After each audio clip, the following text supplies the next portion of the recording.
Markdown provides two main ways of writing headers. There's the hash sign syntax, which you can see in action in this document, but you can also use the setext header syntax. It's helpful to be familiar with both of these in case you run into them, and you might find that you prefer one or the other, depending on the situation. Let's take a look at this alternative setext header syntax.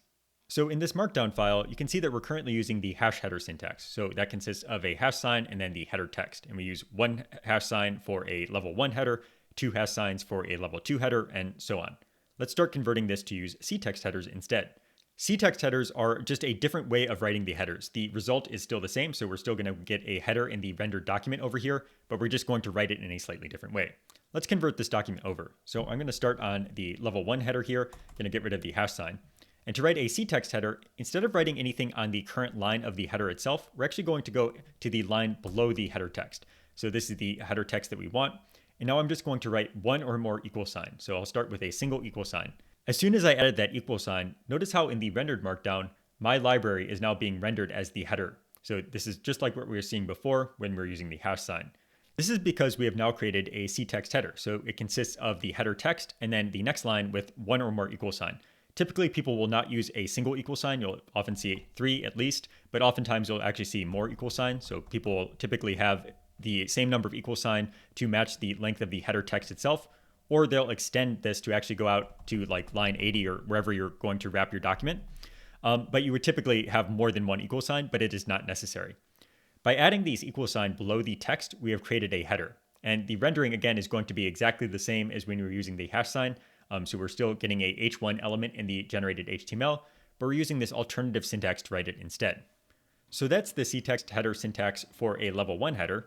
For a level 2 header, we're going to do pretty much the same thing, but instead of equal sign, we're going to use dashes. So if we wanted this text here, so description, to be converted into a header, again, we're going to go to the line below it and then add one or more dashes. So I'll just go and add a single dash. That's good enough to go and make sure this is rendered as a header. But again, you'll typically want to have more than one dash just to make it a little bit more obvious what's going on. At this point, we have reached the limit of what we can actually do with setext headers. So there's no equivalent of a level 3 header like we can do with the hash signs here for a setext header. If you want additional nesting of headers or additional levels of headers, you'll have to use the hash signs instead because you cannot write setext headers. You can only do level 1 using equals or level 2 using the dashes for the setext headers. Now, as I mentioned, setext headers and the hash sign headers have the exact same output. So the rendered HTML is actually going to be exactly the same between them. So these two are going to result in just h1 elements with the text my library in them. So why would you want to use one syntax or the other? Well, this is largely a matter of personal preference. So there's not really a correct answer. What I'll often see people do is they will use the setext header syntax for the primary page title just to make sure it really stands out. There are ways to make this header syntax stand out more as well, but this syntax with the underlines, it tends to catch your eye more. And that's especially the case if you are working in a plain text editor that does not have syntax highlighting. You can just pretty easily spot these two lines here. So I'll often see people use that for the primary page title.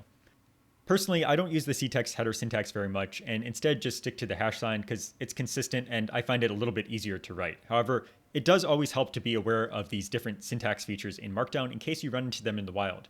And they also could potentially cause problems. It's a little bit unlikely, but if you ever wanted something like, let's say you're writing something like this, and you actually wanted the text here to not be treated as a header, you wanted this all to be rendered just as plain text, well, you can easily do that just by escaping the character that would be treated as part of the header. So in this case, we'd escape the dash or the equal sign, and now we have gone and written the correct text here. It's kind of a contrived example, but just knowing about the different syntax features of Markdown can help you address problems if you ever do see incorrect rendering of your Markdown document. So that's a quick look at Markdown's alternative setext header syntax.